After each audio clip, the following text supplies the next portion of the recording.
Senator, it's good to see you. Welcome back to Bloomberg TV and radio. You sure seem to be top of mind, if not top of word, every time the president speaks lately. And I want to ask you about your effort to quash this bailout, as many are calling it, for Argentina.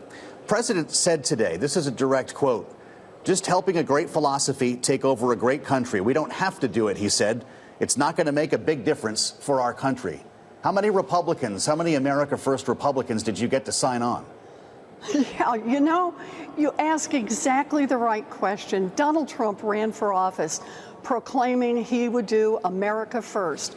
Instead, he is sending 20 billion American taxpayer dollars to bail out his buddy in Argentina, and he's doing this after Argentina has just cozied up to China and cut a deal with China that takes the legs out from underneath American soybean farmers. So let me get this straight. Argentina hurts American farmers, and the President of the United States responds by giving $20 billion to Argentina, plus Secretary Bessent saying, and a blank check if they need more. That's pretty appalling. Will Congress not have a chance to weigh in outside of your legislation? Is this money as good as Argentina's? Well, that's what I want to do. I just went to the floor of the Senate and introduced the bill and asked for unanimous consent that we move it forward, and there was an objection. So now I'm just saying to the Republicans, look, you guys have criticized this. I've heard Chuck Grassley speak out against it. Other senators who represent farmers in their home states saying this is a terrible idea. Well, you know, this is your chance. Not just talk, you can actually take action here. The United States Senate has the power to say, no, we're not going to do this. So let's just bring it to the floor and vote. Because I feel pretty sure that if everybody had a chance in the Senate to vote on this, that the answer would be no money to Argentina. Thank you very much. We'd rather support our farmers and families here in America. So do you know if you're going to get a vote? Will this go to the floor?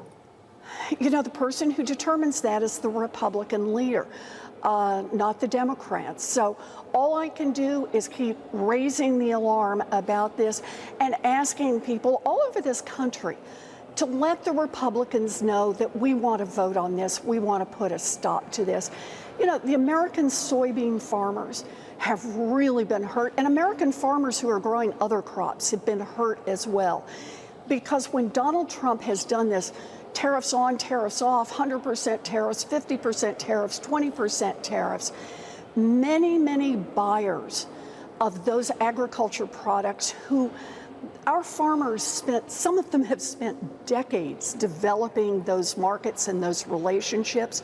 They've said, look, if your president is going to impose tariffs on my home country, I can't buy your product. And that's putting our American farmers under a lot of pressure. The soybean farmers in particular got targeted by China and Argentina. Argentina doing a deal with China to cut out American soybean farmers. That's just not right. And we should not be rewarding a country that acts against the interests of the American people and the American farmer. And that is exactly what Donald Trump is doing. Senator, I want to turn from Argentina now to Capitol Hill. I'm curious if you have spoken to the minority leader, Chuck Schumer, about his plans next and what's going on with the shutdown and when people can expect to feel some relief.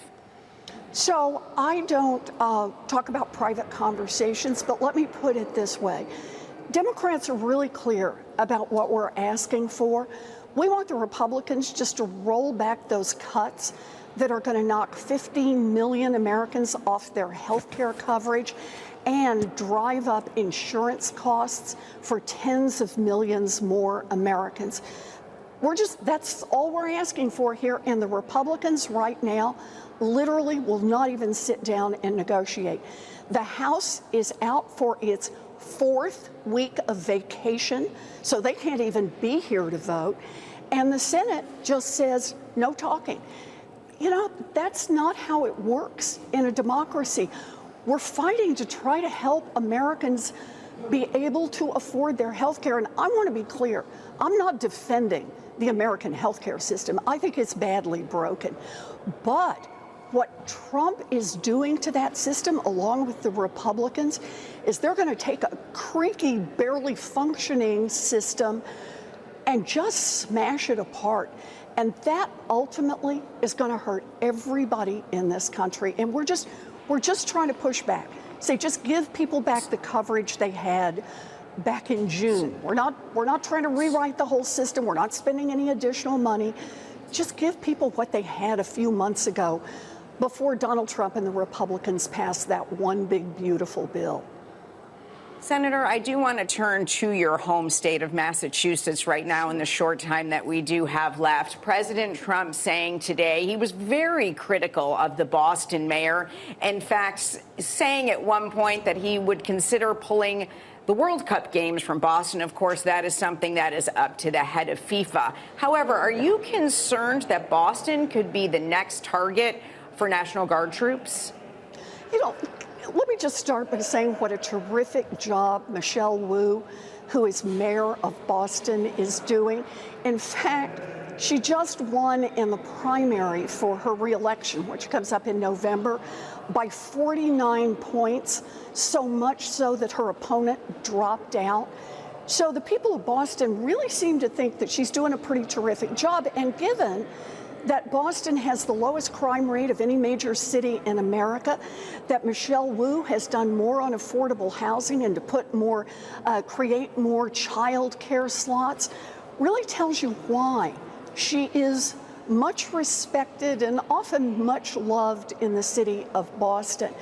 For Donald Trump to attack her, it seems to me, is just a way to say he doesn't like people who are not bowing the knee to Donald Trump, because that's the one thing she has pushed back and said to the President of the United States.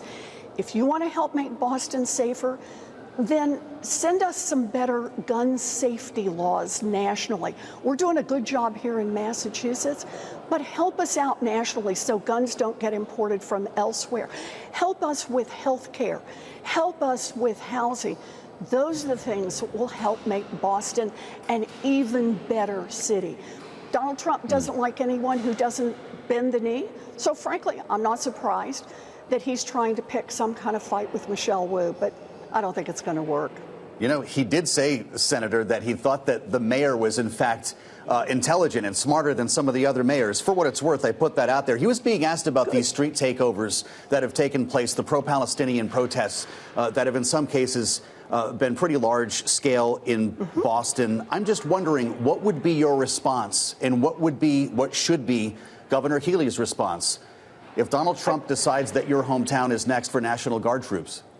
Well, so I just want to be clear on what you're talking about. Mayor Wu put out a very strong statement about this and said, we're not going to do this. She's also put out a strong statement when a police officer got hurt, when there had been a protest.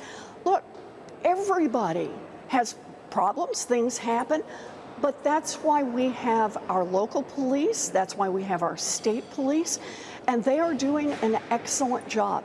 We don't need any national troops to come in to somehow flatter Donald Trump's ego. Certainly wouldn't be the first time. Would you pursue legal action if he did, Senator? Oh, yes. Look, what Donald Trump is trying to do right now in California, in Illinois, is pretty clearly illegal. And the courts have already said so across the board, that he does not have the authority to engage in this kind of takeover of American cities. Same thing for Portland. But this is about more than just what is legal. This is about Donald Trump trying to find as many ways as possible to suppress, to shut up, to hush anyone who disagrees with Donald Trump. And that's true whether we're talking about mayors of big cities, or we're talking about late-night comedians, or we're talking about elected officials. Donald Trump cares most about using the federal government and its power to silence dissent rather than to advance the interests of the American people. That is the central problem we have. And it just keeps cropping up over and over because Donald Trump wants government to serve him personally, not the American people.